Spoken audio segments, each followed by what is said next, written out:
Quando Hal Shelburne o viu, no instante em que seu filho Dennis o tirou de uma caixa de papelão que contivera ração para cães Ralston Purina e havia sido empurrada para o canto mais distante, debaixo do beiral do sótão, ficou tomado por tal sensação de horror e medo que, por um momento, julgou-se prestes a gritar.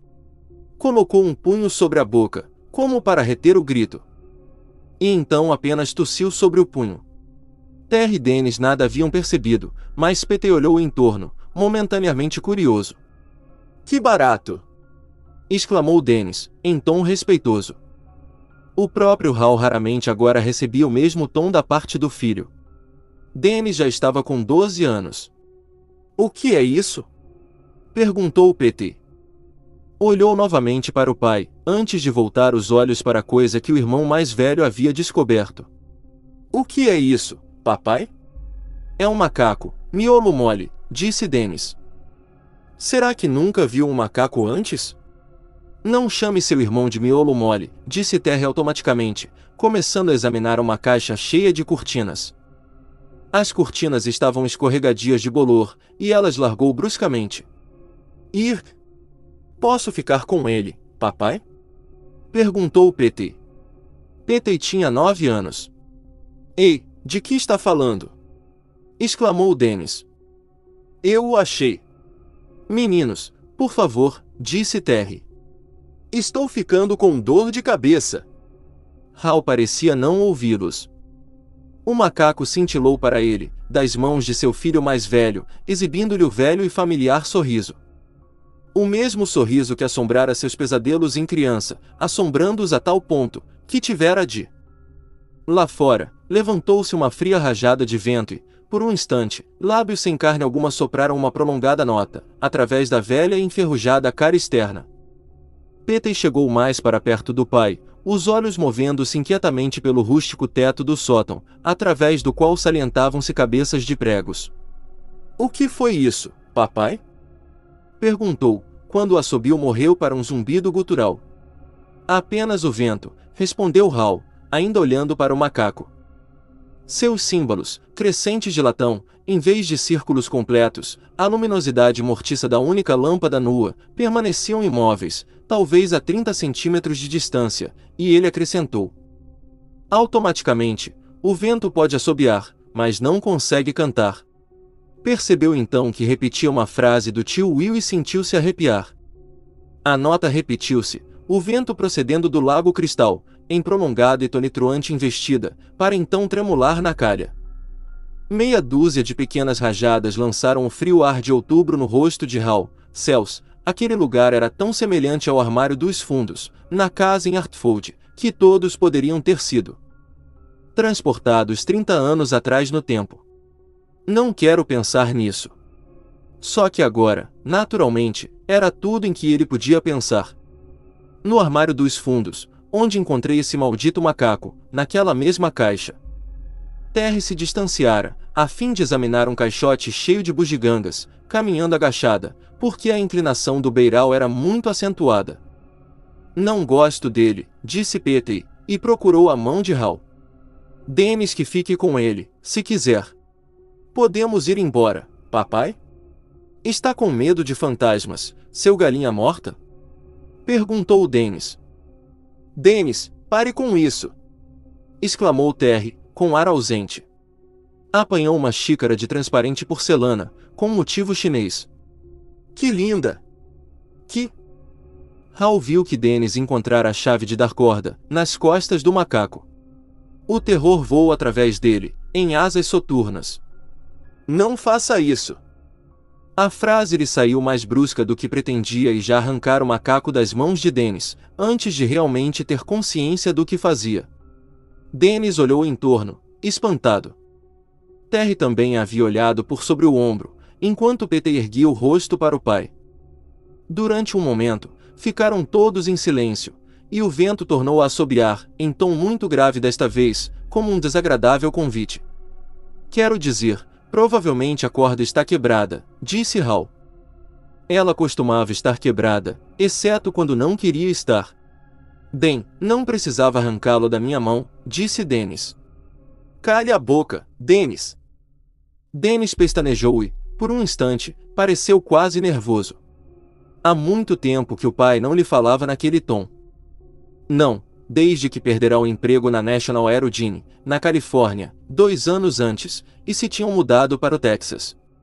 Dennis resolveu não insistir, por enquanto. Virou-se para a caixa de ração para cães e começou a esmiuçá-la novamente, mas o resto de seu conteúdo era pura quinquilharia. Brinquedos quebrados, sangrando molas e recheios. O vento agora ficará mais alto, ululando, em vez de assobiar. O sótão começou a estalar maciamente, produzindo um ruído semelhante ao de pisadas. Vamos, papai? Pediu Petey, alto apenas para que o pai o ouvisse. Certo, disse Hal. Vamos embora, Terry. Ainda não acabei com isto, eu disse para irmos. Foi a vez dela se voltar, para fitá-lo com espanto. Eles haviam tomado 2 quartos vizinhos em um motel. Às 10 daquela noite, os meninos dormiam em seu quarto e Terry dormia no outro. Ela tomara 2 Valiums, no trajeto de volta de casa, em casco. Para evitar que os nervos a deixassem com enxaqueca. Ultimamente, ela vinha tomando um bocado de Valium. Tudo começara mais ou menos na época em que a National Aerodyne havia despedido Hal. Nos 2 últimos anos ele vinha trabalhando para a Texas Instrumento, o que significava $4,000 anuais a menos, mas era um emprego. Ele disse a Terry que estavam com sorte. Ela concordou. Havia muitos arquitetos, desenhistas de software, desempregados, explicará Hal. Ela concordou. A firma em Arnett era tão boa quanto a de Fresno, disse ele. Ela concordou, mas Hal pensou que a concordância de Terry a tudo era uma mentira. Além do mais, estava perdendo Dennis. Podia sentir que o menino se distanciava, alcançando uma prematura velocidade de fuga.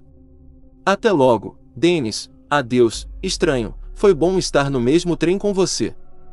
Terry achava que o menino andava fumando maconha, porque algumas vezes tinha sentido o cheiro. Você precisa falar com ele. Hal. E ele concordara, só que até então não tinha falado. Os meninos dormiam. Terry dormia. Hal foi para o banheiro, trancou a porta, sentou-se sobre a tampa fechada da privada e olhou para o macaco. Odiava a sensação que ele dava a seu tato, com aquele macio pelo espesso e castanho, já careca em alguns pontos.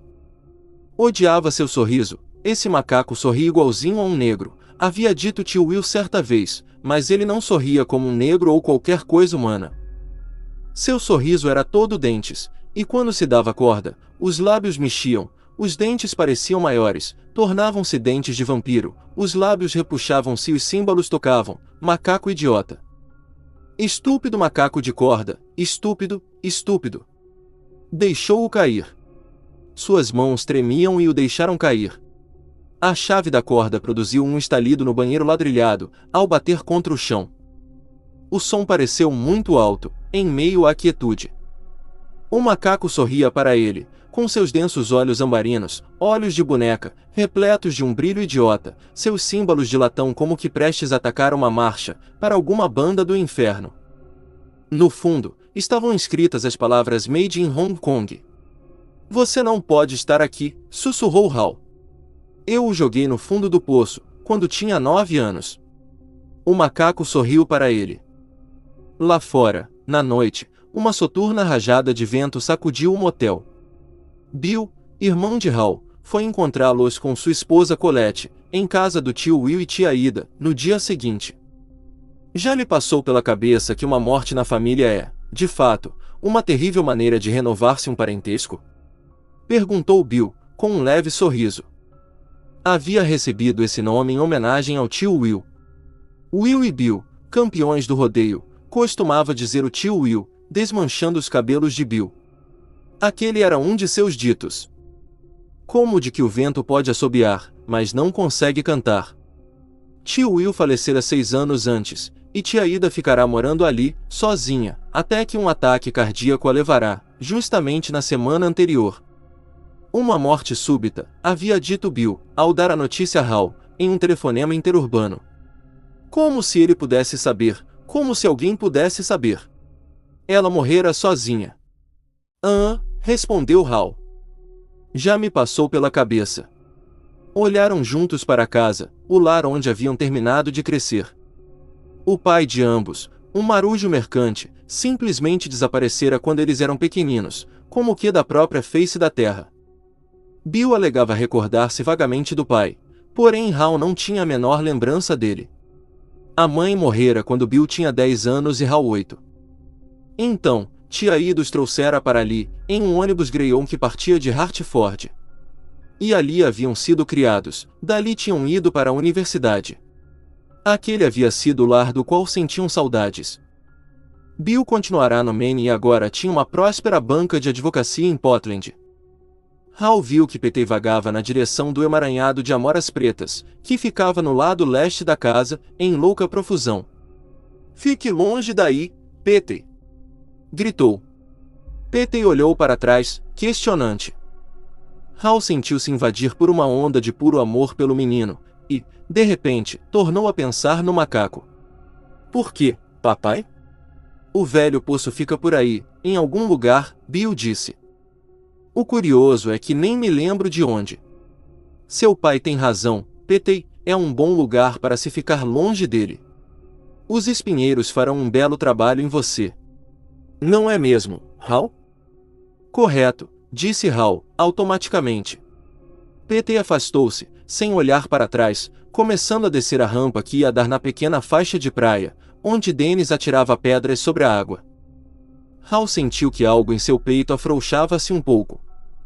Bill podia ter esquecido a localização do velho poço, mas quando a tarde ia avançada, Hal o encontrou sem vacilar, abrindo caminho com os ombros entre a galharia que rasgou seu velho blusão de flanela e que lhe procurava os olhos. Chegou ao poço e ficou perto dele, respirando forte, olhando para as tábuas empenadas e apodrecidas que o cobriam. Após um momento de debate, ajoelhou-se, seus joelhos dispararam tiros gêmeos de pistola, e moveu 2 tábuas para um lado.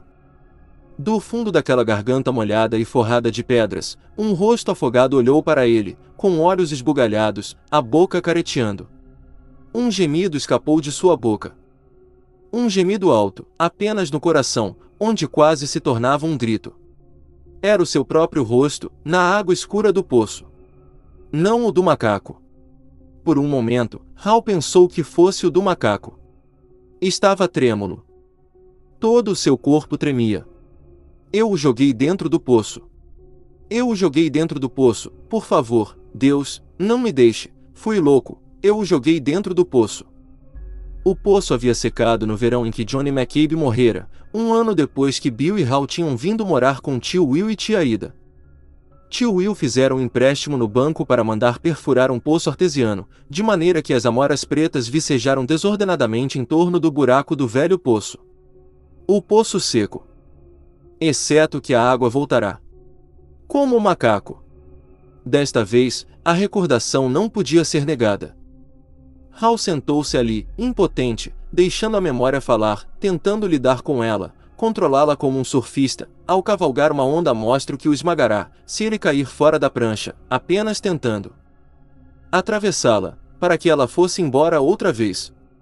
Ele se esgueirara até ali com o macaco, no final daquele verão, com as amoras pretas em plena maturação, desprendendo um cheiro forte e enjoativo. Ninguém ia lá para colhê-las, embora a tia Ida às vezes chegasse até a orla das amoreiras, um verdadeiro matagal, e colhesse um punhado delas em seu avental. Junto ao poço, as amoras pretas tinham amadurecido e passado do ponto, algumas apodreciam, deixando fluir um líquido branco e grosso, como pus, enquanto os grilos cantavam alucinadamente, na grama alta sob as amoreiras, soltando seu grito interminável, ri. Os espinhos o feriram, produziram pontos de sangue em suas faces e braços nus. Ele não fez qualquer esforço para fugir às espetadelas. Estivera cego de terror, tão cego, que por centímetros não tropeçara nas tábuas carcomidas que cobriam o poço, talvez por centímetros não despencando 9 metros, até o fundo lodoso do poço. Havia girado os braços para recuperar o equilíbrio, e mais espinhos lhe marcaram os braços. Essa lembrança é que o levará a chamar Petey de volta bruscamente. Aquele era o dia em que Johnny McCabe morrera, seu melhor amigo. Johnny estivera subindo os degraus da escada de mão para casa em cima da árvore, que havia em seu quintal. Eles dois haviam passado muitas horas daquele verão lá em cima, brincando de pirata, avistando galeões de faz de conta no lago, preparando os canhões para a ação, içando as velas auxiliares, o que quer que fossem elas, preparando-se para a abordagem. Johnny subia para a casa da árvore, como havia feito 1000 vezes antes, quando o degrau logo abaixo do alçapão, no fundo da casa, escapara de sua mão. Ele despencara 9 metros até o solo, quebrara o pescoço e o macaco era o culpado disso, o macaco, o maldito e odioso macaco. Quando o telefone tocou, quando a boca de tia Ida se entreabriu formando um ó de horror, enquanto sua amiga Millie, residente na estrada mais abaixo, lhe dava notícia, quando tia Ida disse, venha até o alpendre, Hal, tenho que lhe dar uma notícia ruim. Ele havia pensado, com repugnado horror, o macaco. O que foi que o macaco fez agora? Não houvera reflexo de seu rosto, capturado no fundo do poço, no dia em que jogou o macaco lá dentro, apenas seixos e o fedor da lama molhada. Ele havia olhado para o macaco, jazendo sobre a grama eriçada que crescia entre o labirinto das amoras pretas, seus símbolos suspensos, os enormes dentes sorridentes, entre os lábios alargados em ângulo, o pelo faltando em faixas calvas e sarnentas, aqui e ali, seus olhos vidrados. Odeio você! Sibilou para o macaco. Envolveu as mãos em torno daquele corpo odioso, sentindo pelo espesso Ranger. O macaco lhe sorriu, quando o ergueu diante do rosto. Vamos! Ordenou, começando a chorar, pela primeira vez naquele dia. Sacudiu-o. Os símbolos suspensos retiniram baixinho. O macaco estragava tudo que era bom. Tudo. Vamos, Tóquios! Tóquios! O macaco apenas sorriu. Vamos, Tóquios! Sua voz elevou-se histericamente.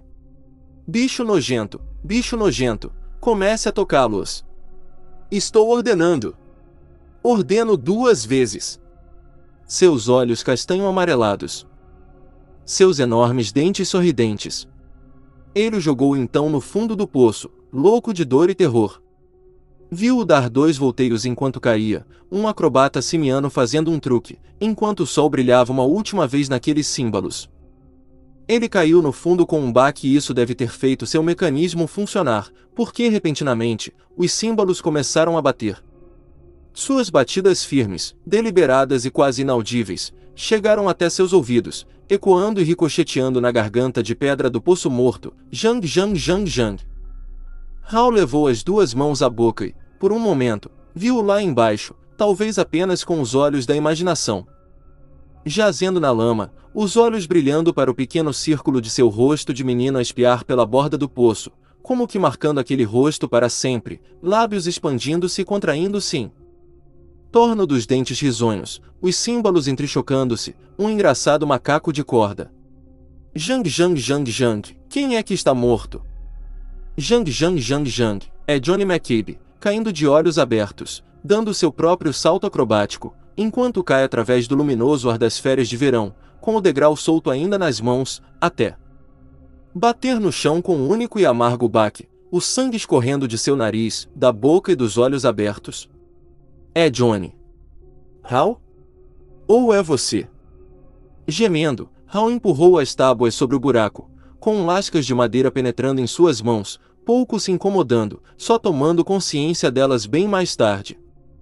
E, ainda assim, continuava a ouvi-lo, mesmo através das tábuas, um som agora sufocado e talvez ainda pior por isso. O macaco estava lá embaixo, no escuro forrado de pedras, batendo seus símbolos e contorcendo o corpo repulsivo, o som subindo, como sons ouvidos em um sonho. Jang jang jang jang, quem está morto desta vez? Lutando, ele abriu o caminho através do matagal das amoras pretas. Os espinhos traçaram novas linhas de sangue, o qual fluía vivamente por seu rosto, enquanto as bardanas lhe aderiam às bainhas do jeans. Caiu uma vez ao comprido, as orelhas ainda retinindo, como se o som o seguisse. Tio Will o encontrou mais tarde na garagem, soluçando e sentado em um pneu velho. O homem pensou que o menino chorava pelo amigo morto. Claro que ele chorava por Johnny, mas também chorava no paroxismo do terror. Hal atirara o macaco no fundo do poço, durante a tarde. Naquela noite, quando o crepúsculo intrometeu-se através de um brilhante manto de nevoeiro junto ao solo, um carro que corria rápido demais para a reduzida visibilidade na estrada, atropelara o gato. Monks da tia Ida seguirá em frente. Havia tripas espalhadas por toda parte. Bill vomitara, mas Hal apenas tinha virado o rosto, um rosto pálido e tenso, ouvindo os soluços da tia Ida. A perda do gato, aliada à notícia sobre o garoto McCabe, desencadeara nela um acesso de choro quase histérico, praticamente se passando umas 2 horas, antes que o tio Will conseguisse acalmá-la de todo, como que a quilômetros de distância. No fundo de seu coração, boiava uma gélida e exultante alegria. Aquela não fora a sua vez. Tinha sido o gato Monks da tia Ida, não ele, nem seu irmão Bill ou o tio Will, apenas 2 campeões do rodaio. E agora o macaco se fora, estava no fundo do poço, e um velho gato Monks, com micuins nos ouvidos, não era um preço muito alto a pagar. Se o macaco quisesse tocar seus símbolos infernais agora, que tocasse. Podia tocá-los e chocalhá-los para os besouros e insetos rastejantes, as coisas escuras que moravam na goela soturna do poço. Ele apodreceria lá embaixo. Suas engrenagens, rodas e molas odientas enferrujariam lá no fundo. O macaco morreria lá, na lama e escuridão. As aranhas lhe teceriam uma mortalha. Contudo, ele voltará. Lentamente, Hal tornou a cobrir o poço, justamente como havia feito naquele dia e, em seus ouvidos, ouviu o eco fantástico dos símbolos do macaco. Jang Jang Jang Jang. Quem morreu? Hal? É Terry? Dennis? É PT. Hal? Ele é o seu favorito, não é? Não é ele? Jang Jang Jang, largue isso. PT sobressaltou-se e deixou o macaco cair. Por um momento de pesadelo, Hal pensou que iria acontecer, que a queda ativaria o mecanismo e que os símbolos começariam a tocar, a entrechocar-se. Papai, você me assustou. Desculpe. Eu só não queria que você brincasse com isso. Os outros tinham ido a um cinema e ele pensou que seria o primeiro a chegar ao motel. Contudo, ficou mais tempo do que pretendia na casa que fora o seu lar. As velhas, odiosas memórias pareciam mover-se em sua própria e eterna zona de tempo. Terry estava sentada perto de Dennis, vendo os montanheses Bayerly. Ela fitava a velha e granulosa impressão com uma concentração fixa e estupidificada, que falava de uma dosagem recente de Valium. Dennis lia uma revista de rock, como o Culture Club na capa. Petey, sentado de pernas cruzadas no carpete, manipulava o macaco. Isto não funciona, de jeito nenhum, disse Petey. Então, está explicado por que Dennis o deixou ficar com o macaco, pensou Hal. Ficou envergonhado e irritado consigo mesmo. Sentia essa descontrolada hostilidade contra Dennis cada vez com maior frequência, porém, em resultado ficava humilhado e repugnado, impotente. Não, falou. Está muito velho. Vou jogá-lo fora. Vamos, dê-me esse macaco. Estendeu a mão. Parecendo perturbado, Petey entregou-lhe o brinquedo. Papai está ficando um perfeito esquizofrênico, disse Dennis para a mãe. Hal havia cruzado o aposento, antes mesmo de perceber que o tinha feito, o macaco em uma das mãos, parecendo sorrir com aprovação. Segurando Dennis pela camisa, arrancou-o da cadeira. Houve um som ronronado, quando uma costura se rasgou em alguma parte. Dennis ficou quase comicamente chocado. Sua revista Rock Wave caiu ao chão. Ei! Você, vem aqui comigo, disse Hal severamente, empurrando o filho para a porta de comunicação entre os 2 aposentos. Hal! Terry quase gritou. Petey apenas esbugalhou os olhos. Hal empurrou Dennis para o outro quarto, bateu a porta e então pressionou o garoto contra ela. Dennis começava a parecer assustado. Você está ficando um problema com sua língua, disse Hal. Largue-me. Você rasgou minha camisa, você. Hal tornou a apertar o garoto contra a porta. Sim, senhor, disse. Um verdadeiro problema com essa língua. Aprendeu isso na escola? Ou lá nos fundos, onde os alunos fumam? Dennis ficou vermelho, o rosto momentaneamente transtornado pela culpa. Eu não estaria naquela escola ordinária, se não tivessem posto você na rua. Explodiu ele. Hal pressionou novamente o filho contra a porta. Eu não fui posto na rua, fui dispensado, como sabe muito bem, e dispenso suas piadinhas a respeito. Você está com problemas? Bem-vindo ao mundo, Dennis. Apenas não jogue todos eles em cima de mim. Você está comendo. Está com seu traseiro aquecido. Tem 12 anos de idade, com 12 anos, eu não preciso de droga nenhuma sua. Hal pontuava cada frase com safanões para diante, até os narizes de ambos quase se tocarem. Então empurrou o garoto, batendo-o contra a porta. Hal não o empurrava com dureza suficiente para machucar, mas Dennis estava assustado, seu pai não lhe batera desde que tinham vindo para o Texas, e agora ele começou a chorar, em soluços fortes. Zurrados e estentórios de criança pequena. Vamos, pode me bater! Gritou para Hal, o rosto torcido e descomposto. Pode me bater se quiser, eu sei o quanto me odeia. Eu não o odeio, pelo contrário. Gosto demais de você, Dennis, mas sou seu pai. Você tem que me respeitar ou terei de surrá-lo para que me respeite. Dennis tentou libertar-se. Hal puxou o garoto para si e o abraçou. Dennis lutou por um momento, mas então encostou o rosto no peito do pai e chorou, como se exausto. Era o tipo de choro que Hal não ouvia em anos, de nenhum de seus filhos. Fechou os olhos, percebendo que também se sentia exausto. Terry começou a esmurrar o outro lado da porta. Pare com isso, Hal. Seja lá o que for que estiver fazendo com ele, pare. Eu não o estou matando, disse Hal. Vá embora, Terry. Você não. Está tudo bem, mãe, disse Dennis, a voz abafada contra o peito de Hal. Hal pôde sentir o silêncio perplexo da esposa por um momento, e então ela se foi. Ele tornou a olhar para o filho. Sinto muito ter dito aquela coisa sobre você, papai, disse Dennis, com relutância. Está bem. Aceito e agradeço suas desculpas. Quando voltarmos para casa semana que vem, vou esperar 2 ou 3 dias, e então vasculhar todas as suas gavetas, Dennis. Se houver nelas alguma coisa que não quer que eu veja, acho melhor livrar-se dela. A onda de culpa novamente. Dennis baixou os olhos e limpou o ranho com as costas da mão. Posso ir agora? Perguntou, de novo soando taciturno. Claro, disse Hal, e o soltou. Preciso levá-lo para acampar na primavera, só nós dois. Pescaremos um pouco, como o tio Will costumava fazer comigo e com Bill. Tenho que me aproximar dele. Preciso tentar. Hal sentou-se na cama, no quarto vazio, e olhou para o macaco.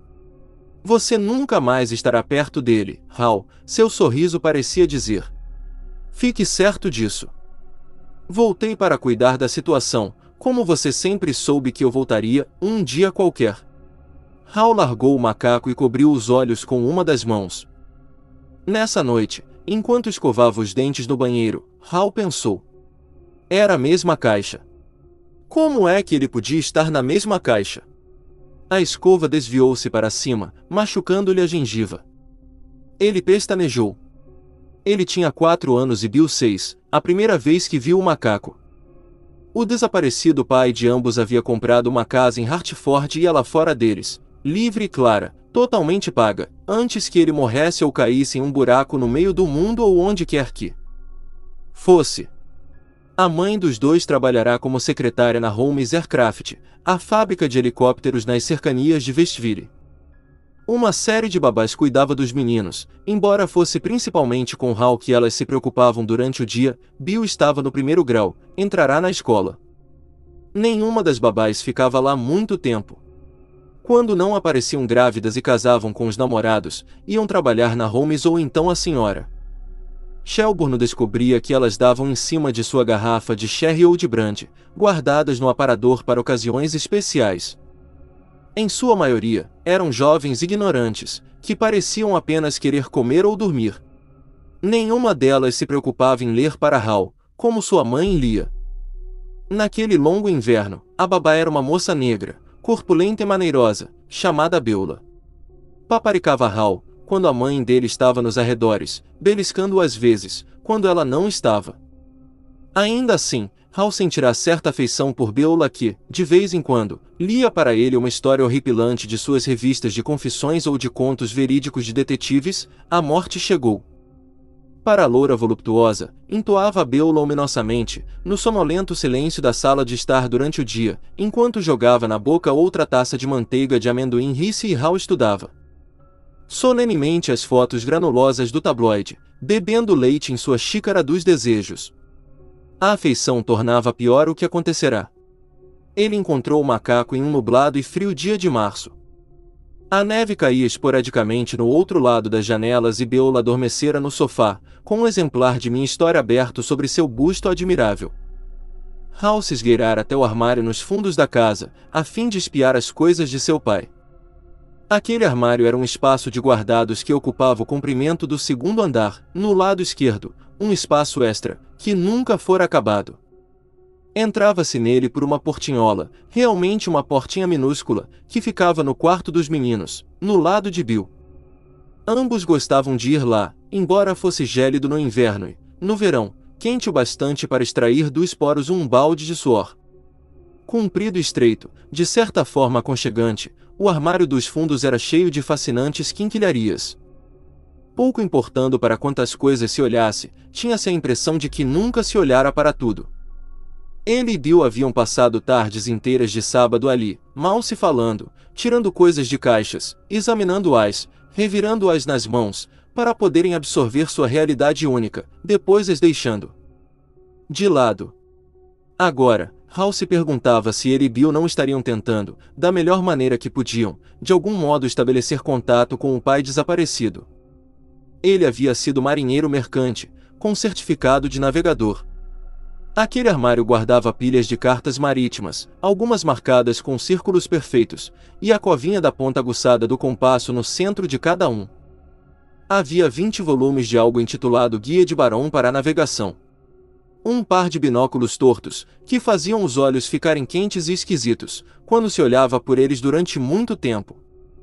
Havia coisas turísticas de uma dúzia de portos, bonecas hula-hula de borracha, um chapéu cocô com uma faixa rasgada que dizia You Pick a Girl and Jail Piccadilly, um globo de vidro com uma diminuta Torre Eiffel no interior.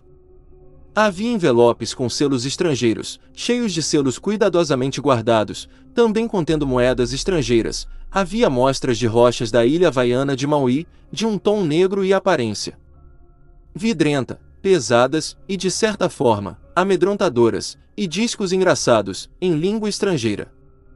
Naquele dia, com a neve caindo hipnoticamente do teto, logo acima de sua cabeça, Hal abriu o caminho até a extremidade mais distante do armário da parede dos fundos, moveu uma caixa para um lado e viu uma outra atrás dela, uma caixa de Ralston purina.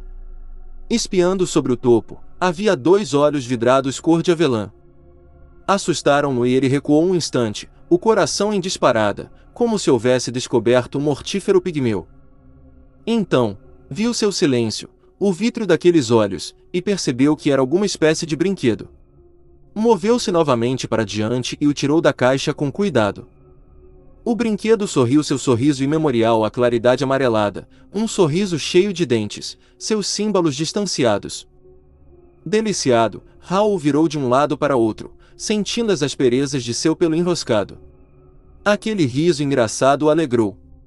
Contudo, não haveria algo mais? Um sentimento quase instintivo de repugnância, chegando e sumindo quase antes de percebê-lo? Talvez fosse isso, mas com uma recordação antiga, tão antiga como aquela, tinha-se que tomar cuidado, não acreditar muito na memória. Velhas lembranças podem mentir. Só que não tinha ele visto a mesma expressão no rosto de PT, lá no sótão do antigo lar? Hal descobrira a chave no fim das costas do brinquedo e a girara. Ela girara com demasiada facilidade, não houvera os estalidos da corda se enrolando. Quebrada, portanto. quebrada, mas ainda girando. Ele o levará consigo, para fora do armário. Queria brincar com o macaco. O que é que tem aí, Hal? Perguntou Beulah, despertando de sua soneca. Nada, respondeu Hal. Eu o achei. Colocou-o na prateleira em seu lado do quarto. O brinquedo ficou em cima de seus livros de laci para colorir, sorrindo, fitando o espaço, símbolos e móveis. Estava quebrado, mas ria assim mesmo. Naquela noite, Hal acordou de um sonho inquieto, com a bexiga cheia, e levantou-se para ir ao banheiro no corredor. No outro lado do quarto, Bill era um monte novelado de cobertas que respiravam. Hal voltou, quase dormindo outra vez, e o macaco começou repentinamente a tocar os símbolos na escuridão. Jang, jang, jang, jang. Despertou de todo, como se lhe houvessem batido no rosto com uma toalha fria e molhada. Seu coração deu um trêmulo salto de surpresa, enquanto um guincho diminuto, como o de um camundongo, escapava-lhe da garganta. Virou-se para o macaco, de olhos arregalados, lábios tremendo. Jang, jang, jang, jang. O brinquedo girava e saltava na prateleira. Seus lábios se estiravam e fechavam, hediondamente jubilosos, revelando dentes enormes e carnívoros. Pare! Sussurrou Hal. Seu irmão se virou e proferiu um único e sonoro resfolegar. Tudo mais estava silencioso, exceto pelo macaco. Seus símbolos batiam e entrechocavam-se, certamente acordariam seu irmão, sua mãe, o mundo inteiro. Acordariam os mortos. Jang, jang, jang, jang. Hal caminhou para ele, desejando pará-lo de algum modo, talvez colocando a mão entre seus símbolos, até a corda terminar, mas então o macaco parou sozinho. Os símbolos se juntaram uma última vez, Jang. E então se afastaram lentamente, para sua posição original. O latão cintilou nas sombras. Os dentes amarelos sujos do macaco sorriram. A casa tornou a ficar em silêncio. Sua mãe se virou na cama e ecoou o único ressonar de Bill. Hal voltou para sua cama e puxou as cobertas, o coração batendo depressa, enquanto pensava, amanhã vou levar ele para o armário outra vez. Não quero esse macaco. Na manhã seguinte, entretanto, ele esqueceu inteiramente de devolver o macaco ao armário, porque sua mãe não foi trabalhar. Beulah estava morta. A mãe não lhes contou exatamente o que ocorrerá. Foi um acidente, apenas um terrível acidente, foi tudo quanto disse. Naquela tarde, contudo, Bill comprou um jornal ao voltar para a casa da escola e contrabandeou a página 4 para seu quarto, debaixo da camisa. Bill leu vacilantemente a notícia para Hal, enquanto a mãe deles preparava o jantar na cozinha, mas Hal conseguiu ler o título sozinho: 2 mortes no tiroteio do apartamento. Beulah M.C. Caferi, de 19 anos, e Sally Tremont, de 20, haviam sido mortas a tiros pelo namorado da senhorita. M.C. Caferi, Leonard White, de 25 anos, em seguida a uma discussão sobre quem sairia para ir apanhar um pedido de comida chinesa. A senhorita Tremont falecera no pronto-socorro de Hartford. Beulah M.C. Caferi fora declarada morta no local. Era como se Beulah simplesmente houvesse desaparecido para uma de suas próprias revistas de detetives, pensou Hal Shelburne, enquanto um calafrio lhe percorria a espinha e depois oprimia seu coração. Então, percebeu que o tiroteio acontecerá ao mesmo tempo em que o macaco, Hal? Era a voz sonolenta de Terry. Não vem para a cama? Ele cuspiu pasta de dentes na pia e enxagou a boca. Já vou, respondeu. Havia guardado o macaco em sua pasta, anteriormente, e a trancara. Dentro de 2 ou 3 dias voariam de volta ao Texas. Só que, antes disso, ele se livraria para sempre da maldita coisa. De algum modo. Você foi muito rude com Dennis esta tarde, disse Terry, no escuro. Acho que Dennis estava bem precisando disso. Ele tem andado muito aéreo. Não quero que comece a descambar. Psicologicamente, bater no garoto não é uma maneira muito produtiva. Eu não bati nele, Terry, pelo amor de Deus. De afirmar a autoridade paterna, não me venha com essa merda de encontro de grupos, disse Hal, ainda irritado. Dá para ver que você não quer discutir o caso, retorquiu ela, em tom frio. Falei a ele, também, para tirar a droga de dentro de casa. Falou? Ela agora parecia apreensiva. E como ele aceitou isso? O que respondeu? Ora, vamos, Terry. O que ele poderia dizer? Você está demitido? O que há com você, Hal? Não costuma ser assim. O que há de errado? Nada, disse ele, pensando no macaco trancado em sua pasta. Poderia ouvi-lo, se começasse a tocar seus símbolos. Sim, claro que ouviria. Um som abafado, mas audível. Chocalhando a tragédia para alguém, como chocalhara para Beulah, Johnny McCabe e Daisy, o cão do tio Will. Jang Jang Jang, é você, Hal? Estive sob demasiada tensão. Espero que isso seja tudo, porque não gosto de você agindo assim, como agora. Não? As palavras então lhe escaparam, antes que pudesse detê-las. Aliás, nem mesmo quis detê-las. Sendo assim, engula um Valium e tudo ficará ótimo novamente. Ouviu-a respirar fundo e exalar o ar tremulamente. Depois, ela começou a chorar. Podia tê-la consolado, talvez, mas parecia não existir conforto nele. Havia demasiado terror. Tudo se arranjaria quando o macaco se fosse novamente, desta vez para sempre. Por favor, meu Deus, que ele se vá para sempre. Ficou acordado até bem tarde, até a madrugada começar a acinzentar o ar lá fora. Contudo achou que já sabia o que fazer. Bill achará o macaco da segunda vez. Isso foi cerca de ano e meio após Beulah MC Cafeire haver sido declarada morta no local. Estavam no verão. Hal tinha acabado o jardim de infância. Estivera brincando, quando a mãe o chamou. Vá lavar as mãos, senhor, você está sujo como um porquinho. Ela se achava na varanda, bebendo chá gelado e lendo um livro. Eram as suas férias, tivera 2 semanas de folga. Hal passou apenas ligeiramente as mãos na água fria e imprimiu sujeira na toalha de enxugar. Onde está Bill? Lá em cima. Diga a ele para arrumar seu lado do quarto. Está uma verdadeira bagunça. Adorando ser o mensageiro de notícias desagradáveis em tais questões, Hal não esperou segunda ordem. Bill estava sentado no chão. A portinhola que dava entrada ao armário dos fundos encontrava-se escancarada. Ele tinha o macaco nas mãos. Isso não funciona, disse Hal imediatamente. Estava apreensivo, embora mal se lembrasse daquela noite em que, ao voltar do banheiro, o macaco de repente começara a bater seus símbolos. Uma semana ou mais depois disso, tivera um pesadelo com o macaco e Beulah, não recordava bem o que tinha sido, e despertara chorando, por um momento pensando que o peso macio em seu peito era o macaco, que ele abriria os olhos e o veria dando-lhe um sorriso.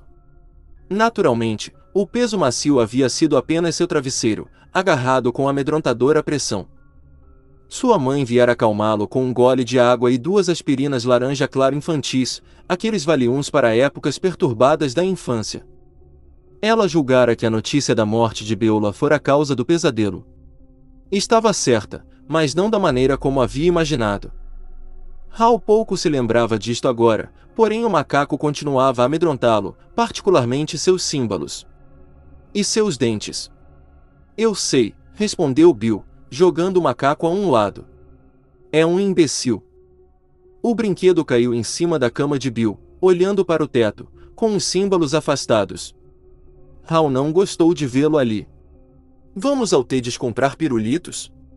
Já gastei minha mesada, disse Hal. Além disso, mamãe mandou dizer para você arrumar seu lado do quarto. Faço a arrumação mais tarde, replicou Bill. E posso emprestar um níquel a você, se você quiser. Bill costumava enganá-lo algumas vezes, e ocasionalmente, dava-lhe rasteiras ou pancadas, sem nenhum motivo particular mas, em geral, portava-se bem com ele. Claro, respondeu Hal, agradecido. Só que, primeiro, vou botar esse macaco quebrado no armário, está bem? Nada disso, falou Bill, levantando-se. Vamos logo. Hal foi. Bill tinha um temperamento mutável e, se ele perdesse tempo guardando o macaco, podia perder também seu pirulito. Foram ao Ted's e compraram os pirulitos, além dos mais raros, os de uvas do monte. Depois foram até a reitoria, onde alguns garotos jogavam uma partida de beisebol. Hal era pequeno demais para jogar, mas ficou sentado bem além do perímetro das faltas, chupando seu pirulito de uvas do monte e devolvendo bolas perdidas aos meninos maiores. Quando voltaram para casa estava quase escuro, e a mãe o censurou por deixar marcas de mãos sujas na toalha, também brigando com Bill por não arrumar seu lado do quarto. Depois do jantar, eles viram TV. Quando tudo isso aconteceu, Hal esquecera inteiramente o macaco. De algum modo, o brinquedo encontrou caminho para a prateleira de Bill, onde ficou ao lado do retrato autografado de Bill Boyd, propriedade de seu irmão. Foi onde permaneceu, por quase 2 anos. Quando Hal completou 7 anos, as babysitters se tinham tornado uma despesa desnecessária, de modo que a cada manhã, a despedida de sua mãe era: Bill, tome conta de seu irmão. Naquele dia, entretanto, Bill teve que ficar na escola depois da aula e Hal voltou para casa sozinho, parando em cada esquina até não ver absolutamente nenhum trânsito vindo em uma e outra direção. Depois atravessando a rua depressa, de ombros curvados, como um soldado de infantaria cruzando a terra de ninguém. Entrou em casa com a chave colocada debaixo do capacho e foi imediatamente à geladeira, para um copo de leite. Pegou a garrafa, mas então ela lhe escorregou entre os dedos e estilhaçou-se em pedacinhos no chão, os fragmentos de vidro voando para todos os lados. Ele ficou parado e imóvel, olhando para o vidro quebrado e a poça de leite, cheio de um terror que não conseguia ter nome ou compreender. Um terror que simplesmente o dominava, parecendo fluir de seus poros. Virou-se e correu ao andar de cima, ao quarto dos dois. O macaco estava na prateleira de Bill, parecia fitá-lo. Havia derrubado a foto autografada de Bill Boyd, agora caída com a frente para baixo, em cima da cama de Bill.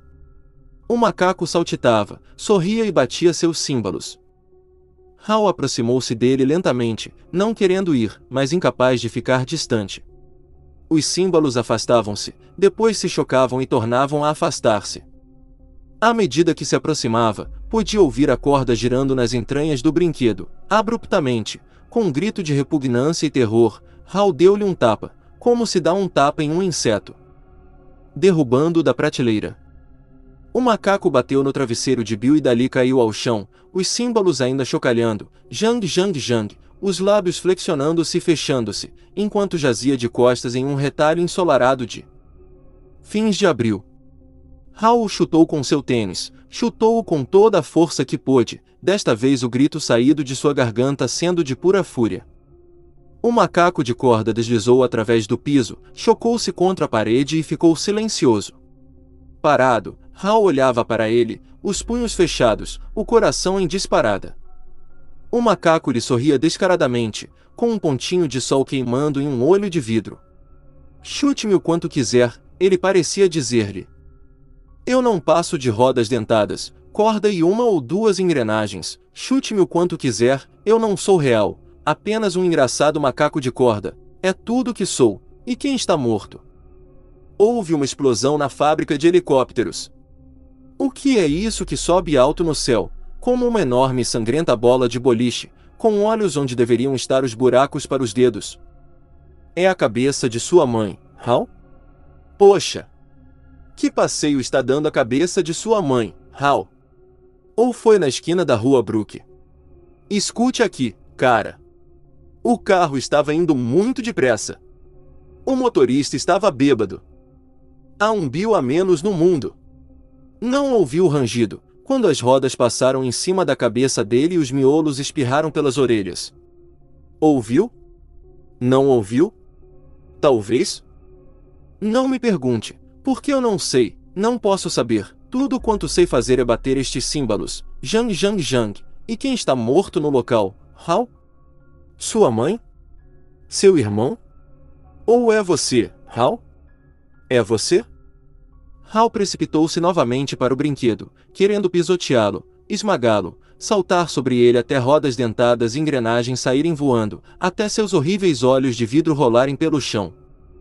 Só que, tão logo chegou perto, os símbolos se chocaram uma vez mais, Muito suavemente, Jang, como se alguma mola em qualquer ponto interior se expandisse em uma final e diminuta chanfradura. E uma fita de gelo pareceu abrir um caminho sussurrante pelas paredes de seu coração, empalando, imobilizando sua fúria e tornando-a deixá-lo nauseado de horror. O macaco quase parecia saber, como seu riso parecia jubiloso. Hal o pegou por um dos braços, entre o polegar e o indicador da mão direita, a boca repuxada em um esgar de ódio, como se estivesse segurando um cadáver. O esfiapado pelo artificial parecia quente e febril contra sua pele. Conseguiu abrir a portinha que levava ao armário dos fundos e acendeu a lâmpada. O macaco sorria para ele, enquanto engatinhava pelo comprimento da área de estocagem, entre caixas empilhadas sobre caixas, além do conjunto de livros de navegação, dos álbuns de fotos com manchas de antigos produtos químicos, dos souvenirs e das roupas velhas. Enquanto isso, Hal pensava, se ele começar a bater seus símbolos agora e remexer-se em minha mão, eu vou gritar, mas se eu gritar, ele fará mais do que sorrir, começará a dar gargalhadas, a rir de mim, e então vou ficar maluco, eles vão me encontrar aqui, babando e rindo feito doido, eu ficarei doido, oh, meu Deus, por favor, querido Jesus, não me deixe ficar doido. Chegou à extremidade mais distante, afastou 2 caixas, derrubando o conteúdo de uma delas, e tornou a enfiar o macaco na caixa de Halston Purina, no canto mais afastado. E ele ficou lá, confortavelmente, como que finalmente em casa, os símbolos afastados, sorrindo seu sorriso simiesco, como se a piada ainda fosse dirigida a Hal. Hal rastejou de volta, suando, quente e frio, todo fogo e gelo, esperando que os símbolos começassem a tocar. E quando começassem, o macaco saltaria da caixa, viria correndo para ele, em passinhos curtos como os de um besouro, a corda girando, os símbolos entrechocando-se loucamente, e nada disso aconteceu. Ele apagou a lâmpada, bateu a portinhola e ficou recostado contra ela, ofegante. Por fim, começou a sentir-se um pouco melhor. Desceu para o térreo com pernas bambas, pegou uma sacola vazia e começou a recolher os pedaços e fragmentos de vidro da garrafa de leite quebrada, perguntando-se se ia cortar-se e sangrar até morrer. Se era isso que os símbolos chocalhantes queriam dizer. Nada aconteceu também. Pegou uma toalha, enxugou o leite derramado e então se sentou, esperando para ver se a mãe ou o irmão chegavam em casa. Ela chegou primeiro, perguntando, onde está Bill? Em voz baixa, descolorida, agora certo de que Bill devia estar morto em algum local, Hal foi explicando sobre a reunião na escola e sabendo que, mesmo para uma reunião muito prolongada, Bill já deveria ter chegado uma meia hora antes. A mãe o fitou com curiosidade, começou a perguntar o que havia de errado, mas então a porta se abriu e Bill entrou, só que não era o Bill de sempre, de maneira alguma. Aquele era um Bill fantasma, pálido e silencioso. O que houve de errado? Exclamou a senhora Shelburne. Bill, o que aconteceu? Bill começou a chorar e então souberam da história, através de suas lágrimas. Tinha sido um carro, disse. Ele e seu amigo Charles Silverman vinham juntos para casa, depois da reunião, e o carro dobrara a esquina da rua Brook, em alta velocidade. Charles tacara, Bill lhe puxara a mão uma vez, mas ela lhe escapara, e o carro. Bill começou a chorar ruidosamente, em soluços histéricos.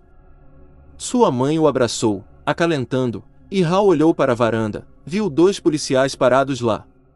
O carro patrulha em que haviam trazido Bill para casa ficará estacionado junto ao meio-fio. Então, foi ele que começou a chorar, mas suas lágrimas eram de alívio.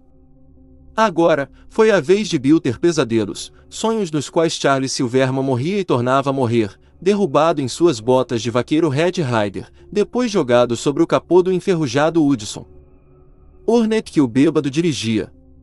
A cabeça de Charles Silverman e o para-brisa do Hudson haviam colidido com força explosiva. Ambos se tinham estilhaçado. O motorista bêbado, dono de uma loja de doces em Milford, sofrerá um ataque cardíaco logo após ser detido, talvez fosse a visão dos miolos de Charles Silverman, secando em suas calças, e seu advogado tivera absoluto êxito durante o julgamento, com o tema de "este homem já foi punido o suficiente". O bêbado foi condenado a 60 dias, pena suspensa, e perderá o privilégio de operar um veículo a motor no estado de Connecticut por 5 anos. Tempo em que duraram os pesadelos de Bill Shelburne. O macaco estava novamente recolhido ao armário dos fundos. Bill nunca percebeu que ele sumira de sua prateleira. Ou, se percebeu, jamais falou nisso. Hal sentiu-se seguro por algum tempo. Começou até a esquecer novamente o macaco ou a acreditar que fora apenas um sonho ruim. No entanto, quando voltou da escola para casa, na tarde em que sua mãe morreu, ele estava de volta à sua prateleira, os símbolos afastados, sorrindo para Hal. Aproximou-se do macaco lentamente, como que se projetando para fora de si mesmo, como se ele próprio se houvesse tornado um brinquedo de corda, à visão do macaco. Viu sua mão estender-se e apanhá-lo.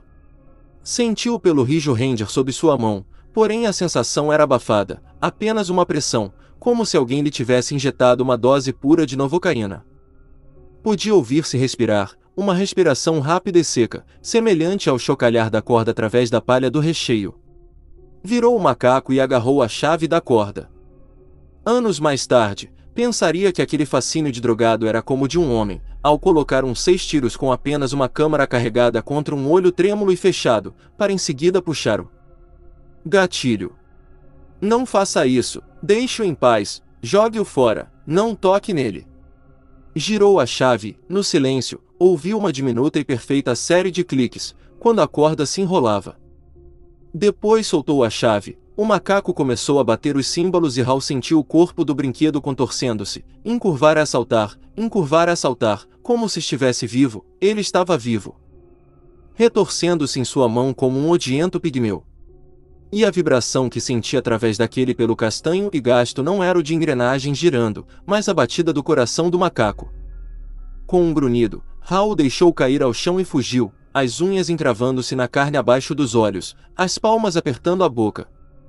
Tropeçou em algo e quase perdeu o equilíbrio. Se caísse, seria precisamente no chão em cima do macaco, seus esbugalhados olhos azuis fitando os outros, aqueles olhos castanhos, cor de avelã. Correu aos tropeções para a porta, cruzou-a, bateu-a e recostou-se contra ela. De repente, saiu em disparada para o banheiro e vomitou. Foi a senhora Stuckey, da fábrica de helicópteros, que trouxe a notícia. Foi também ela que os acompanhou naquelas 2 primeiras noites intermináveis, até que a tia Ida viesse do Maine, para levá-los. Sua mãe havia falecido de uma embolia cerebral, no meio da tarde. Estava em pé, junto ao bebedouro, com um copo de água na mão, e se tinha encolhido como que baleada, ainda segurando o copo de papel. Com a outra mão, aferrara-se ao bebedouro e havia derrubado consigo a grande garrafa de água Polan. A garrafa se estilhaçara. Mas o médico da fábrica, que acudira em seguida, declarou mais tarde acreditar que a senhora Shelburne já estivesse morta, antes que a água lhe caísse sobre o vestido e roupas de baixo, molhando-lhe a pele. Nada disto foi dito aos meninos, mas Hal sabia, de algum modo. Sonhou com isso incessantemente, nas longas noites seguintes à morte da mãe. Está com problemas para dormir, irmãozinho? Bill lhe perguntara. Hal supôs que o irmão considerasse relacionados à morte súbita da mãe de ambos os seus pesadelos e a maneira como se debatia na cama, e estava certo, mas apenas parcialmente certo. Havia a culpa, o seguro, fatal conhecimento de que matara a mãe, ao dar corda no macaco, naquela tarde ensolarada, depois da escola. Quando Hal finalmente adormeceu, seu sono devia ter sido profundo. Ao acordar, era quase meio-dia. Petey estava sentado de pernas cruzadas em uma cadeira, no outro lado do quarto, chupando uma laranja metodicamente, gomo por gomo, enquanto via um jogo na televisão. Hal girou as pernas para fora da cama, com a sensação de que havia sido esmurrado enquanto dormia, e depois esmurrado para acordar. Sua cabeça latejava. Onde está sua mãe, Petey? Petey olhou em torno. Ela e Dennis foram fazer compras. Eu disse que ia ficar aqui com você. Você sempre fala dormindo, papai? Hal olhou cautelosamente para o filho. Não. O que foi que eu disse? Não pude entender. Fiquei um pouco assustado. Bem, pois aqui estou eu, com a cabeça no lugar outra vez. Hal forçou um sorriso. Petey sorriu de volta e ele tornou a sentir uma onda de puro amor pelo menino, uma emoção que era viva, forte e sem complicações. Perguntou-se por que era capaz de sempre sentir-se tão bem em relação a Petey, sentir que podia compreendê-lo e ajudá-lo, enquanto Dennis lhe parecia uma janela escura demais para olhar-se através dela, um mistério em suas maneiras e hábitos, o tipo de menino que não conseguia entender, porque nunca havia sido como ele. Era muito fácil dizer que a mudança da Califórnia modificara Dennis ou que seus pensamentos congelaram-se. O macaco. O macaco estava no peitoril da janela, com os símbolos afastados. Hal sentiu o coração estacar dentro do peito, para subitamente começar a galopar.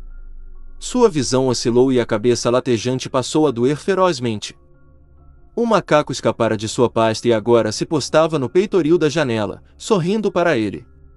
Pensou que se livraria de mim, não foi? Ora, você já pensou isso antes, não pensou? Sim, pensou, nauseadamente. Sim, eu pensei. Foi você que tirou aquele macaco de minha pasta, Pat? Perguntou, já sabendo a resposta.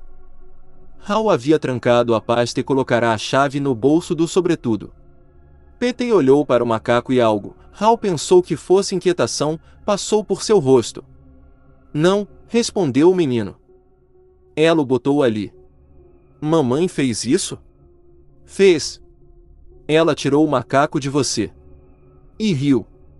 Tirou de mim? De que está falando? Você foi para a cama com ele. Eu estava escovando os dentes, mas Dennis viu. Ele também riu.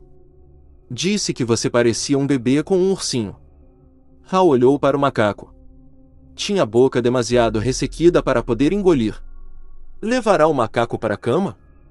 Para a cama? Tivera aquele pelo nojento contra seu rosto, talvez contra sua boca, aqueles olhos brilhantes fitando seu rosto adormecido, aqueles dentes sorridentes encostados a seu pescoço? Em seu pescoço? Santo Deus! Virou-se abruptamente e foi até o armário. Sua pasta continuava lá, ainda trancada. E a chave ainda estava no bolso de seu sobretudo. Às suas costas, houve o clique da televisão sendo desligada. Hal saiu lentamente do closet. Petey o fitava ponderadamente. Eu não gosto desse macaco, papai. Nem eu, respondeu Hal. Petey olhou fixamente para ele, querendo ver se brincava, mas o pai falava sério. Aproximou-se e o abraçou com força. Hal podia senti-lo tremendo. Petey então falou em seu ouvido, muito depressa, como que receando não ter coragem para repeti-lo, ou que o macaco pudesse ouvir. É como se ele olhasse para a gente. Como se me olhasse, em qualquer lugar do quarto que eu esteja. E, se vou para o outro quarto, parece que ele olha para mim, através da parede. Eu continuo a sentir que ele me olha. Como se me quisesse para alguma coisa. Petey estremeceu. Hal o apertou mais fortemente contra si. Como se quisesse que a gente lhe desse corda, disse Hal.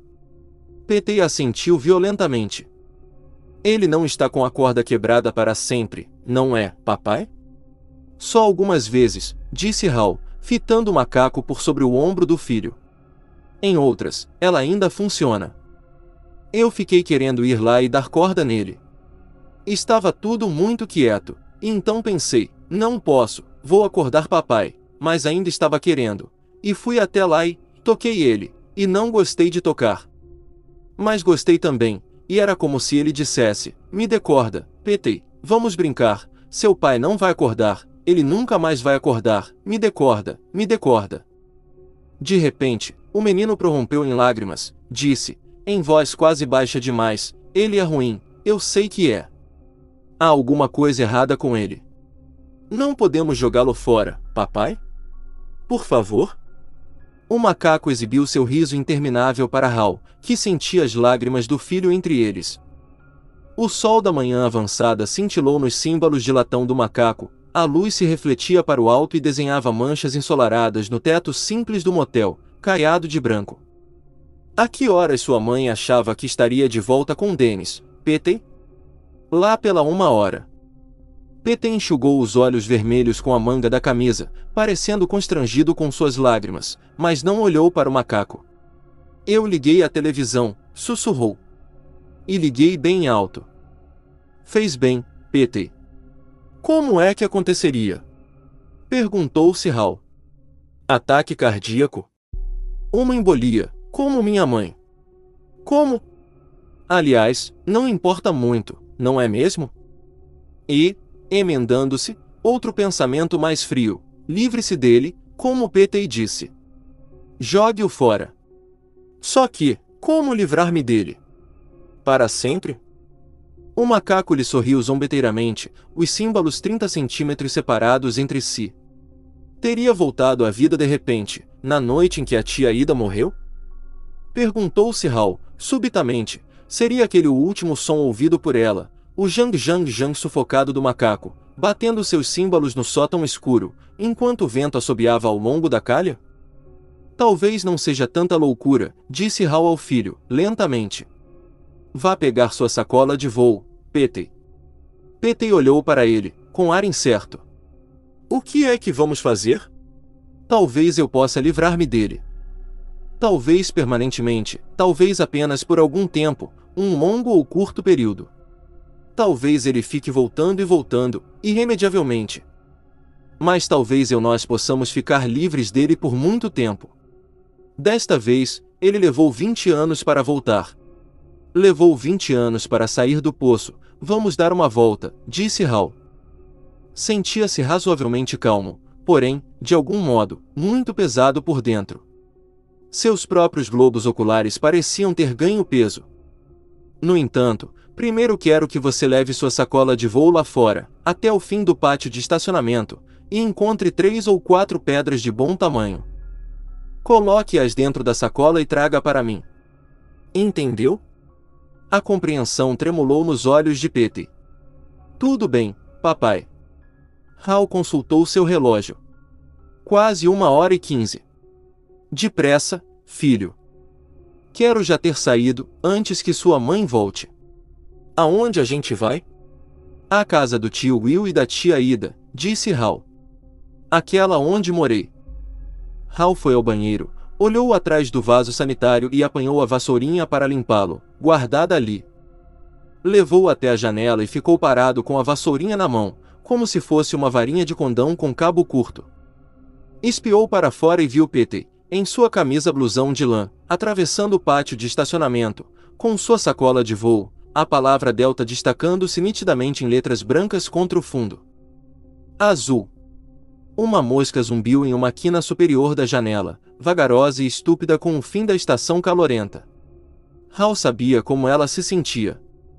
Observou PT escolhendo 3 pedras de bom tamanho e depois começar a andar de volta, cruzando o pátio de estacionamento.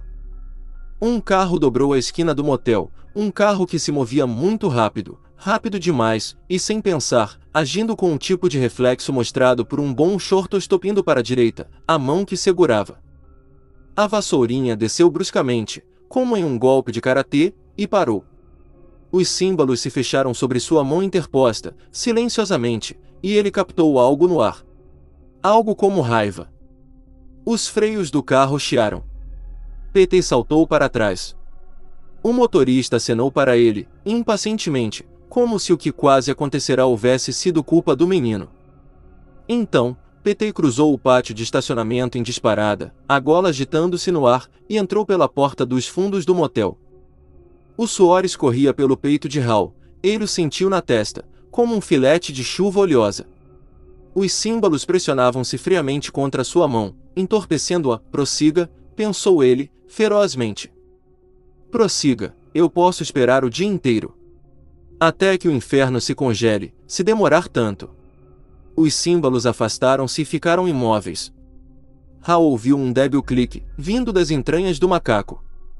Afastou a vassourinha e olhou para ela. Algumas das cerdas brancas tinham escurecido, como que chamuscadas. A mosca esvoaçou e zumbiu, tentando encontrar o frio sol de outubro, que parecia tão próximo. PT irrompeu no quarto, respirando apressadamente, as bochechas rosadas. Consegui 3 pedras ótimas, Papai, interrompeu-se. Você está bem, papai? Estou ótimo, disse Hal. Traga a sacola aqui. Com o pé, Hal puxou a mesa junto ao sofá para baixo da janela, até deixá-la sob o peitoril, e colocou a sacola em sua superfície. Arreganhou a boca da sacola, como se fossem lábios. Podia ver as pedras que Petey reunirá, brilhando no interior. Usou a vassourinha do banheiro, a fim de puxar o macaco para diante. Ele vacilou por um instante, depois caiu dentro da sacola. Houve um fraco jangue, quando um de seus símbolos se chocou em uma das pedras. Pai? Papai? A voz de Petey parecia amedrontada. Hal olhou para ele. Algo estava diferente, alguma coisa mudará. O que era?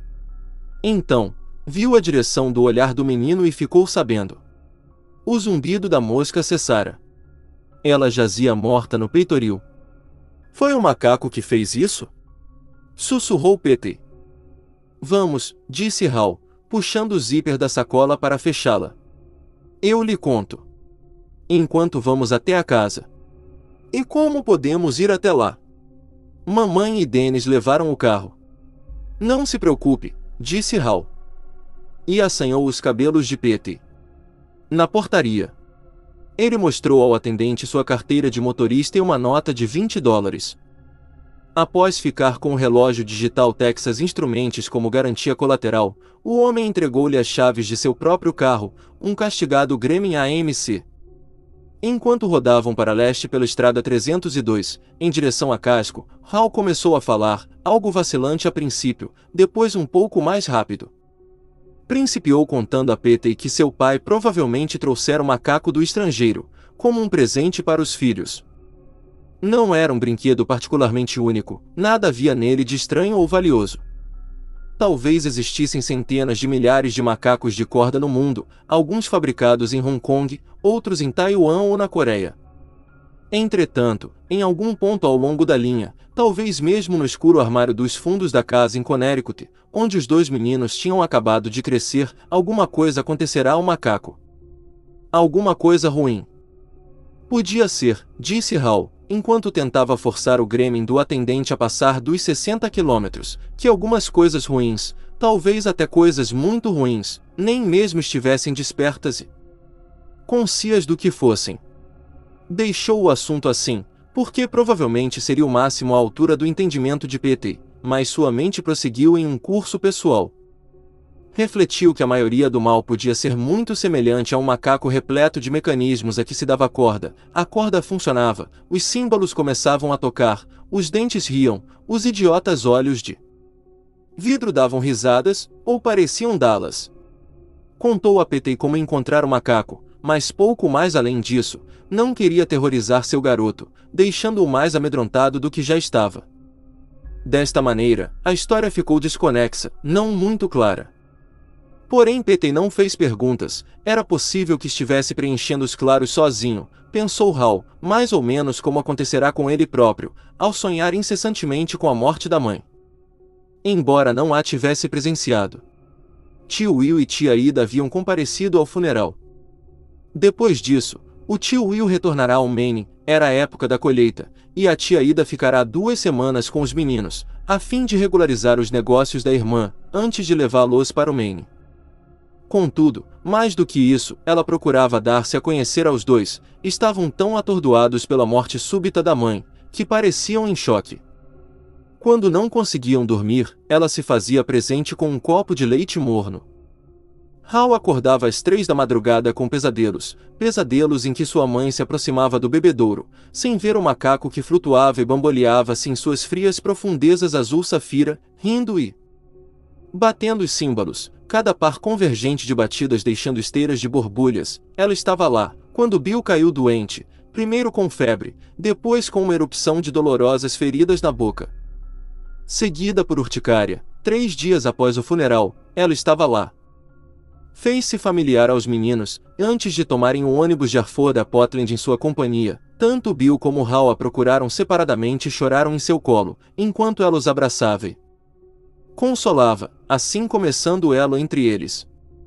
Na véspera de deixarem Connecticut definitivamente e descerem para o Maine, era como se dizia naquele tempo, o trapeiro chegou em seu chocalhante caminhão e recolheu a enorme pilha de coisas inúteis que Bill e Hal haviam carregado para a calçada, coisas do armário dos fundos.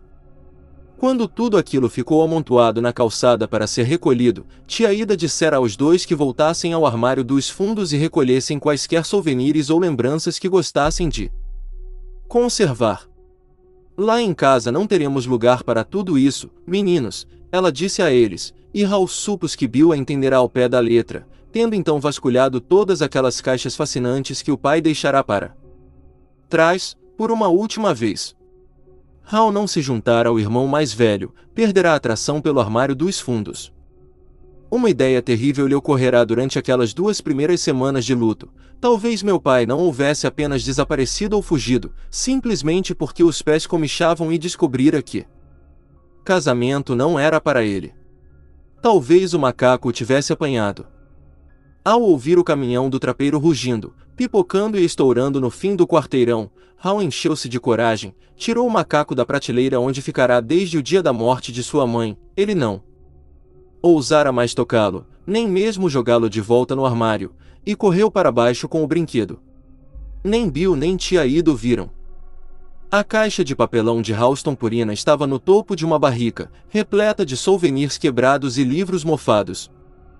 Hal jogará o macaco na caixa já cheia, a mesma caixa onde estivera antes, ordenando histericamente que ele começasse a tocar seus símbolos. Continue, continue, eu lhe ordeno, estou ordenando. Ordeno 2 vezes, mas o macaco apenas ficou lá deitado despreocupadamente de costas, como se esperasse um ônibus, exibindo seu horrendo sorriso sabido.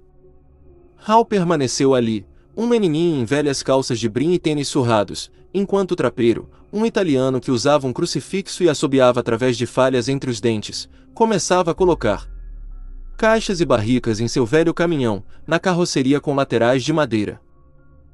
Hal ouviu erguer a barrica e a caixa de Ralston Purina equilibrada em seu topo, viu o macaco desaparecer na carroceria do caminhão, viu quando o trapeiro subiu para a boleia, assoou vigorosamente o nariz na palma da mão, que depois limpou em um enorme lenço vermelho, e deu partida ao motor, com um rugido e uma explosão de fumaça azul cheirando a gasolina, viu o caminhão afastar-se.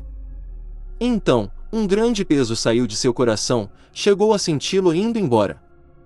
Deu 2 saltos, o mais alto que pôde saltar, os braços abertos, mãos espalmadas, e se algum vizinho o vira, certamente acharia aquela atitude estranha, talvez ao ponto de blasfêmia, porque aquele garoto está pulando de alegria, porque, evidentemente assim era, um salto de alegria dificilmente é disfarçado. Eles sem dúvida se perguntariam, se ainda nem faz um mês que sua mãe foi sepultada? Hal fazia aquilo porque o macaco se fora. Fora-se para sempre. Ou, pelo menos, assim pensara ele. Apenas 3 meses mais tarde, a tia Ida o mandara ao sótão, apanhar as caixas com enfeites de Natal. Enquanto engatinhava de um lado para outro, empoeirando os joelhos das calças, de repente se vira outra vez cara a cara com ele. Seu espanto e terror haviam sido tais, que precisou morder rispidamente o lado da mão, para não gritar ou perder os sentidos. Lá estava ele, exibindo o sorriso dentuço, os símbolos distanciados 30 centímetros um do outro e prontos para chocalhar, reclinado despreocupadamente contra um canto da caixa de papelão de Ralston Purina, como se esperasse um ônibus, parecendo dizer, pensou que ia ficar livre de mim, não foi? Só que não é tão fácil livrar-se de mim, Hal. Eu gosto de você, Hal.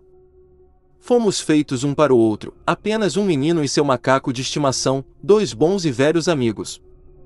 E, em alguma parte ao sul daqui, há um trapeiro idiota, um velho italiano jazendo em uma banheira com pés em garras, os olhos esbugalhados e as dentaduras quase caindo da boca, uma boca que dava gritos agudos, um trapeiro que fede como uma bateria exide pifada. Ele estava me guardando para seu neto, Hal. Ele me pôs na prateleira do banheiro, ao lado de seu sabonete, de sua navalha de barba, de seu creme de barbear e do rádio Philco em que ouvia os jogos dos Dodgers de Brooklyn. Então, comecei a chocalhar, um dos meus símbolos bateu no velho rádio e o derrubou dentro da banheira.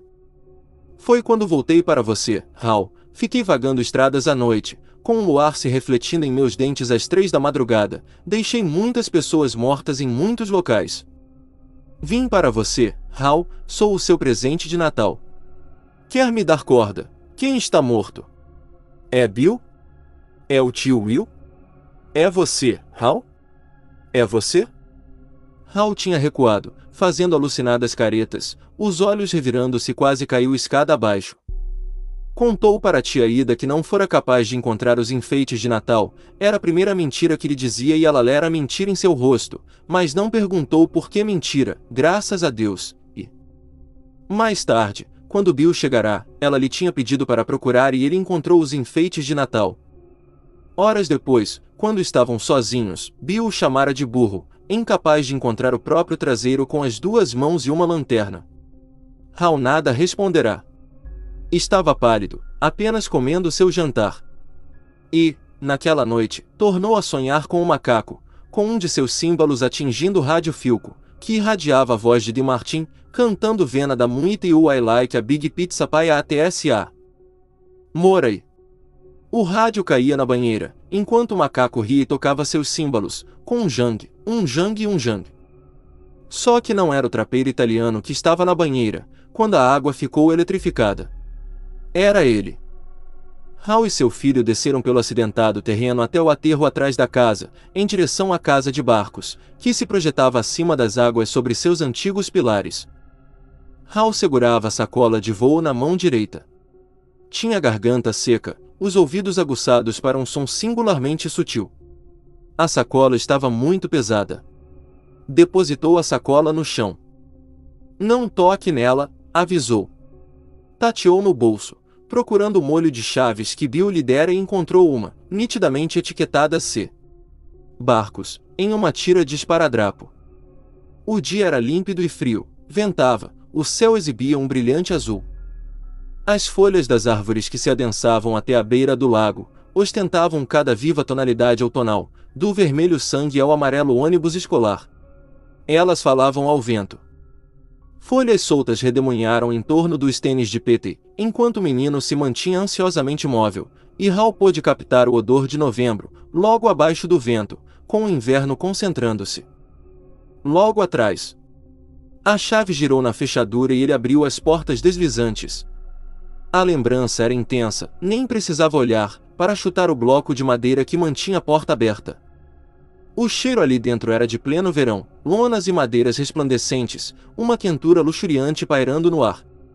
O bote a remos do tio Will continuava ali, os remos cuidadosamente arrumados no interior, como se ainda na tarde da véspera ele o houvesse carregado com seus apetrechos de pesca e 2 engradados de 6 latas de Black Label. Tanto Bill como Hal haviam saído para pescar muitas vezes com o tio Will, porém nunca iam juntos. Tio Will afirmava que o barco era pequeno demais para 3 pessoas.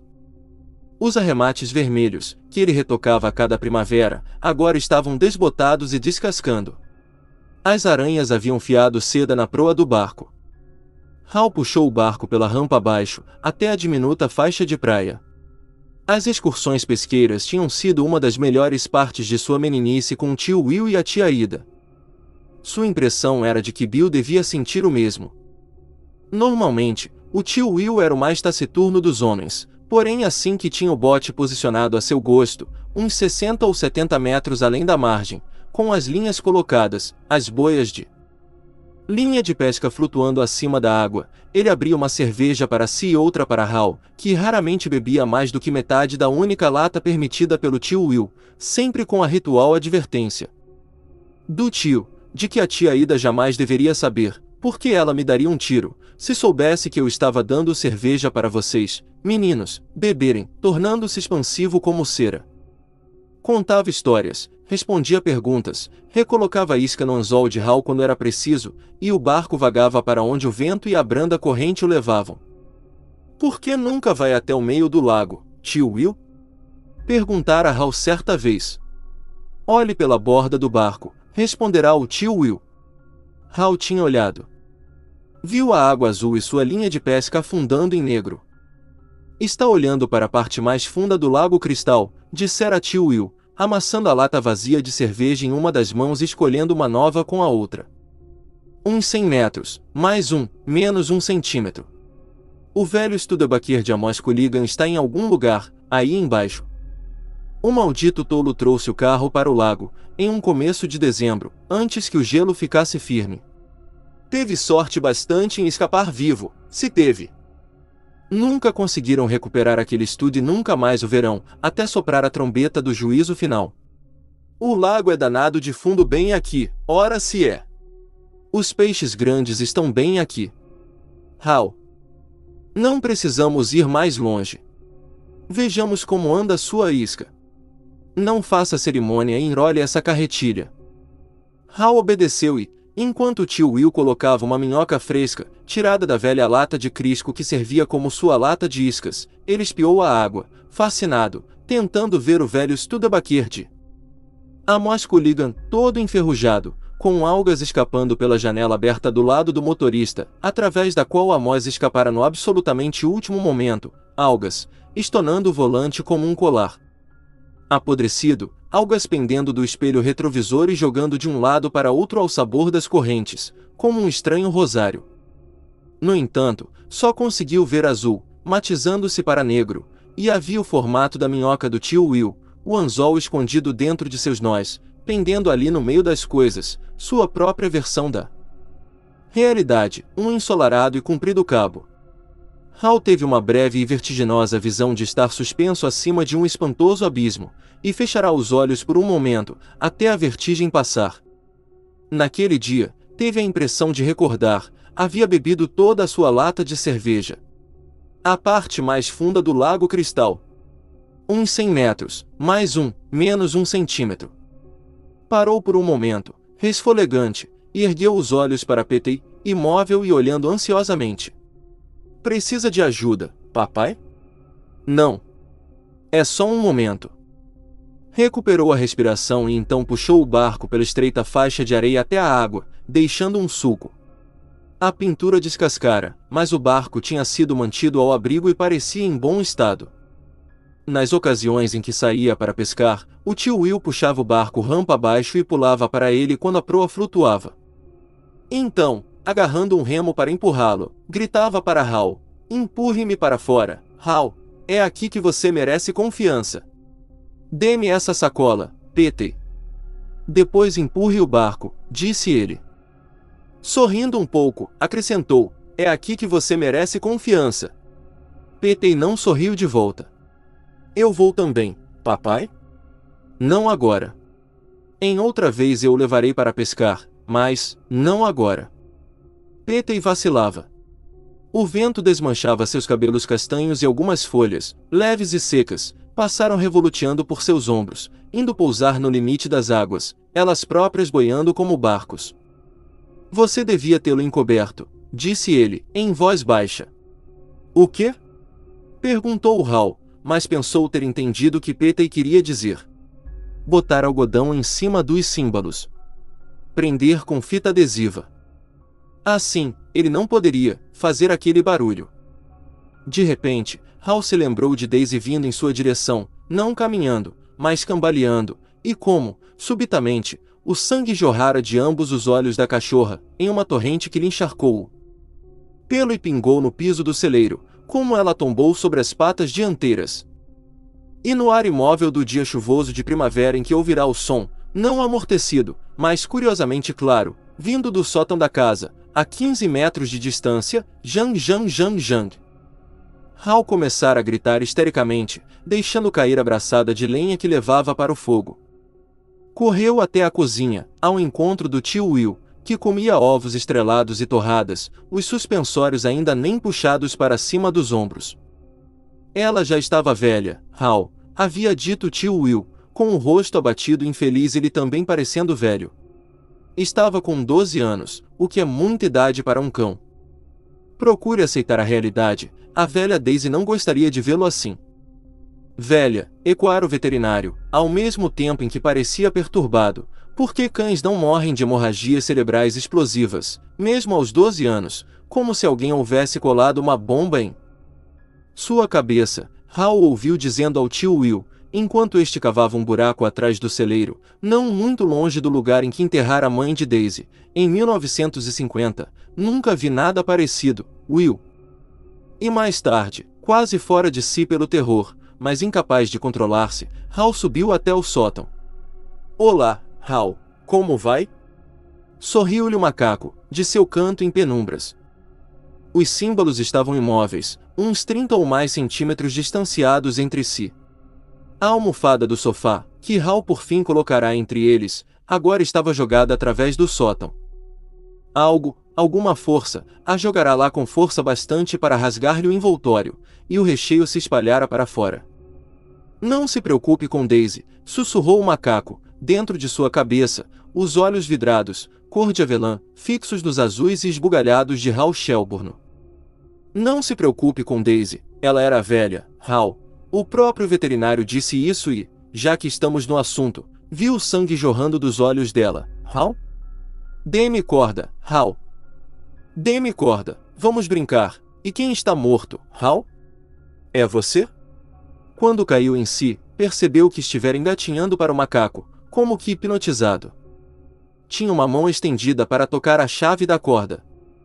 Então, rastejou para trás, quase caindo pelos degraus do sótão em sua pressa. Provavelmente teria caído, se o poço da escada não fosse tão estreito. Um leve som gemido brotava de sua garganta. Agora, sentado no barco, olhava para Petey. Amortecer os símbolos não funciona, falou. Já tentei isso uma vez. Petey lançou um olhar nervoso para a sacola de voo. O que aconteceu, papai?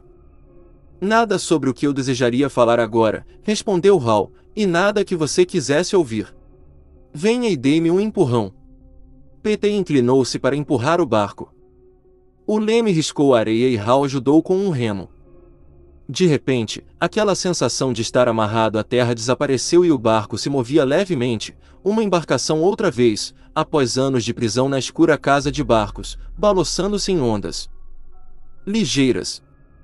Hal libertou o outro remo e fechou as forquetas para sustentá-los. Tome cuidado, papai, disse Petey.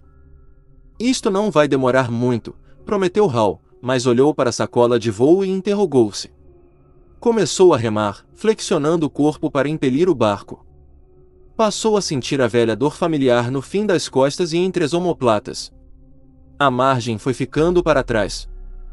Petey estava magicamente com 8 anos de novo, 6, um garoto de 4 anos, em pé à beira da água.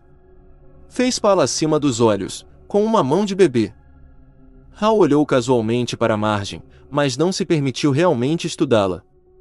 Fazia quase 15 anos, e se observasse a linha da praia com minúcias, veria mais as modificações que as similaridades, e se perderia. O sol batia em seu pescoço e ele começou a suar. Olhou para a sacola de voo e, por um momento, perdeu o ritmo a baixar e a puxar. A sacola de voo parecia volumar-se. Hal passou a remar mais depressa. O vento ganhou força, secando o suor e refrescando-lhe a pele. O barco subiu e a proa jogou água para os lados, quando ele desceu. Não teria o vento aumentado, somente no último minuto ou coisa assim. E Petey, não estava gritando algo? Sim, estava. Hal não podia ouvi-lo, por causa do vento. Não importava. Ia livrar-se do macaco, por mais outros 20 anos, ou talvez, para sempre. Meu Deus, por favor, para sempre, isso era o que importava. O barco empinou-se e desceu. Hal olhou para a esquerda e viu pequenas ondas coroadas de espuma. Tornou a espiar a linha da praia, viu um Ters Point, a ponta do caçador, e uma construção em ruínas, que devia ter sido a casa de barcos dos Burdon, quando ele e Bill eram crianças. Estava quase lá agora. Quase sobre o ponto em que o famoso Studakir de Amos Culligan afundara no gelo, em um longínquo dezembro. Quase acima da mais profunda zona do lago. Petey gritava alguma coisa, gritava e apontava. Hal ainda não podia ouvi-lo. O barco a remos balançava e rolava, achatando nuvens de fino spray, em cada lado de sua proa descascada. Um diminuto arco-íris cintilou em um jato d'água pulverizado e foi dividido ao meio.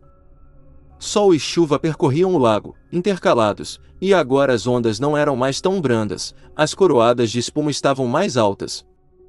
Seu suor secara e sua pele arrepiava-se, os borrifos de água haviam molhado as costas de seu blusão. Remou carrancudamente, os olhos alternando-se entre a linha da praia e a sacola de voo. O barco tornou a subir, agora tão alto, que por um momento o remo direito moveu-se no ar, em vez de na água. PT apontava para o céu, seu grito agora era apenas uma fraca e brilhante tira sonora. Hal olhou por sobre o ombro. O lago era um frenesi de ondas. Passará para uma mortal e escura tonalidade de azul, pontilhado de espumas brancas. Uma sombra correu através de água em direção do barco, e algo em sua forma era familiar, tão familiar, que Hal olhou para cima, e então o grito estava ali, lutando em sua garganta opressa. O sol estava atrás da nuvem, transformando-a em uma forma corcovada. Com dois crescentes orlados de dourado, distanciados entre si. Havia dois buracos furados no final da nuvem. E a luz do sol passava através deles, em duas colunas. Quando a nuvem cruzou por sobre o barco, os símbolos do macaco, apenas amortecidos pela sacola de voo, começaram a bater. Jang Jang Jang Jang, é você, Hal, finalmente é você. Agora sobre a parte mais linda do lago chegou a sua vez, sua vez. Sua vez. Todos os elementos necessários da linha da margem encaixavam-se em seus lugares. A carcaça apodrecida do Studebaker de Amos Culligan jazia em algum ponto abaixo, era ali que ficavam os peixes grandes, aquele era o lugar. Hal firmou os remos nas forquetas, em um gesto rápido, e inclinou-se para diante, pouco ligando para o barco que saltava loucamente, e agarrou a sacola de voo. Os símbolos tocavam sua selvagem música pagã, as laterais da sacola bramiam, como por efeito de tenebrosa respiração. Bem aqui, seu filho da mãe! Gritou Hal. Bem aqui! Jogou a sacola por sobre a borda do barco. Ela afundou depressa.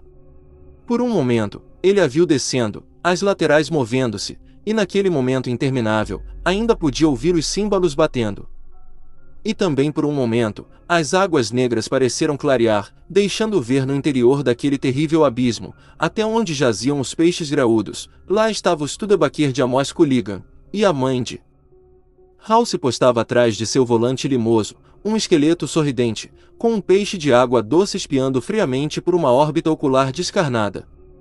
Tio Will e tia Ida reclinavam-se indolentemente ao lado dela, e os cabelos grisalhos da tia Ida flutuaram para o alto quando a sacola caiu, girando e girando sobre si mesma, deixando para trás bolhas prateadas. Jang Jang Jang Jang. Hal bateu com os remos na água outra vez, tirando o sangue dos nós dos dedos esfolados, e, oh, meu Deus, a traseira do Studebaker de Amos Culligan estava cheia de crianças mortas. Charlie Silverman, Johnny McCabe, e começou a trazer o barco de volta. Houve um estalo entre seus pés, seco como um tiro de revólver e, de repente, água clara se infiltrava entre duas tábuas. O barco era velho, a madeira encolhera um pouco, sem dúvida, era apenas uma pequenina fenda. Contudo, não estava ali, quando remara para o lago. Hal podia jurar. A margem e o lago trocaram de lugares, em sua visão. PT agora ficava às suas costas. Acima dele, desfazia-se aquela terrível nuvem simiana. Hal começou a remar. 20 segundos bastaram para convencê-lo de que remava para salvar a vida. Como nadador, era apenas regular, porém mesmo um as da natação seria posto à prova. Naquelas águas subitamente enfarruscadas. Outras duas tábuas afastaram-se de repente, com aquele som de tiro de revólver. Mais água penetrou no barco, molhando seus sapatos. Havia pequeninos ruídos metálicos de algo se quebrando, e ele percebeu que eram produzidos por pregos. Uma forqueta se soltou e voou para a água. O torniquete seria o seguinte?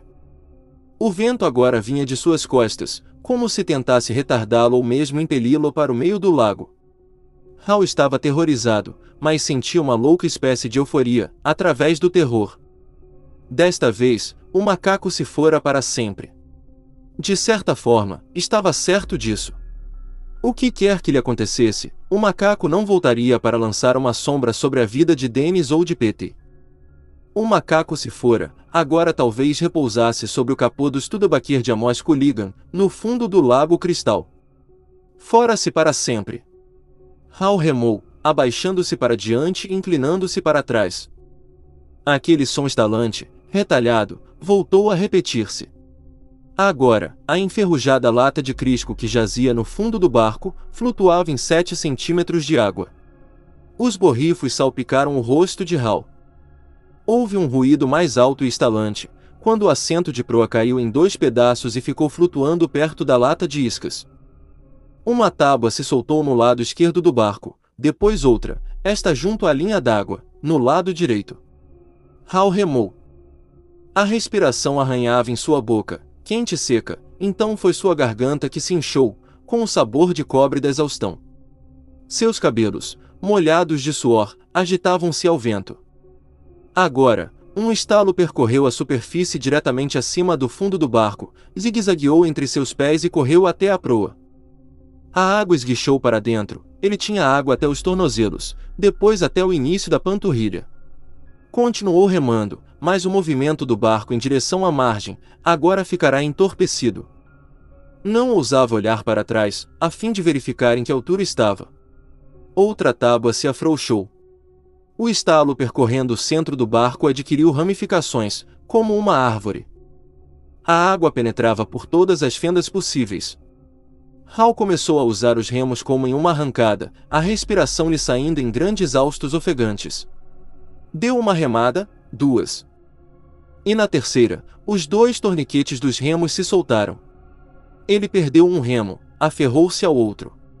Levantando-se, pôs-se a golpear a água com ele. O barco oscilou, quase emborcou e tornou a jogá-lo no assento, com um baque seco.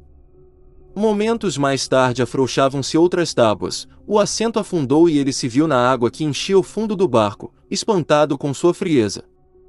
Tentou ficar de joelhos, pensando em desespero. P.T. não deve ver isto, não pode ver o pai afogar-se diante de seus olhos. Você vai nadar, nadar cachorrinho, se for preciso, mas faça alguma coisa. Houve outro estalo estilhaçante, quase um rompimento, e ele se viu na água, nadando para a margem como jamais nadara em sua vida, e a margem estava maravilhosamente próxima. Um minuto depois, viu-se em pé, com a água pela cintura, nem a 5 metros da praia. P.T. entrou estabanadamente no lago, com os braços estendidos, gritando e chorando, ao mesmo tempo em que ria. Hal correu para ele, chapinhou na água e caiu. P.T., com água pelo peito, caiu também. Os 2 agarraram-se. Respirando em profundos haustos, Hal ainda assim ergueu o menino no colo e o carregou até a praia, onde os 2 se jogaram, ofegantes. Papai? Ele se foi mesmo? Aquele macaco maldoso? Sim, acho que se foi. Desta vez, para sempre. O barco se desmanchou. Ele se desmanchou todo, em volta de você. Hal olhou para as tábuas, flutuando dispersas sobre a água, a 12 metros de distância. Não mostravam qualquer semelhança com o ajustado barco feito à mão, que havia puxado da casa de barcos. Está tudo bem agora, disse Hal, reclinando-se sobre os cotovelos. De olhos fechados, deixou que o sol lhe aquecesse o rosto. Você viu a nuvem? Sussurrou P.T. Vi, mas não a vejo agora. E você? Os 2 olharam para o céu. Havia espalhados tufos brancos aqui e ali, mas nenhuma nuvem escura. Fora-se, com ele havia dito. Hal ajudou P.T. a levantar-se. Há toalhas na casa. Vamos. Então, fez uma pausa e contemplou o filho. Você foi louco, correndo daquele jeito. P.T. o fitou solenemente. Você foi corajoso, papai. Fui? A ideia de coragem nunca lhe passará pela cabeça. Nela havia somente seu medo. Um medo grande demais, para que pudesse ver qualquer outra coisa. Se é que algo mais existira lá. Vamos, Pet.